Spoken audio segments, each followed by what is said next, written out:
بسم اللہ الرحمن الرحیم. ہم واٹفورڈ میں موجود ہیں جہاں پر مقبول بٹ شہید کا 35واں اور پروفیسر لیاقت علی خان ان کی پہلی برسی تھی.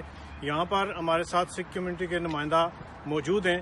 میں خاص طور کے اوپر آج ان کا اس حوالے سے شکر ادا کرتا ہوں کہ جب بھارت کے اندر کشمیری اسٹوڈنٹوں کو مارا گیا یا کشمیری مسلمانوں کو تشدد کا نشانہ بنایا گیا تو سکھ کمیونٹی نے کشمیریوں کو نہ صرف پناہ دی بلکہ ان کے لیے رہنے کا بندوبست کیا، اپنے گردواروں کو کھولا اور اس کے ساتھ ساتھ ان کو کھانے پینے کا بھی بندوبست کیا.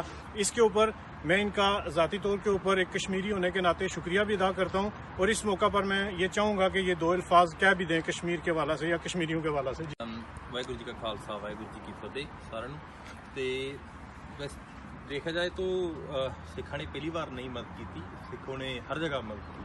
अगर आप देखो तो नेपाल में जब अर्थक्वेक आया तब भी की, भुज में आया तब भी की, साउथ साइड में भी की, जब फ्लडिंग हुई हर जगह हर कोने पे की.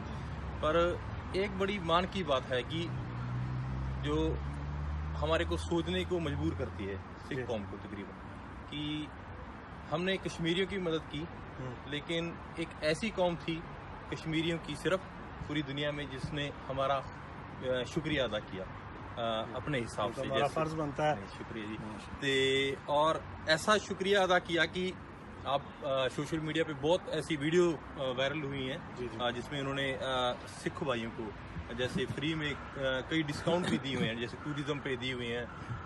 आपने अगर देखो तो मैं देख रहा था वीडियो एक कि कश्मीरी भाई सिख बरादरी के हमारे भाई को फ्री में फ्रूट दे रहे हैं कि आप लेके जाओ फ्री में.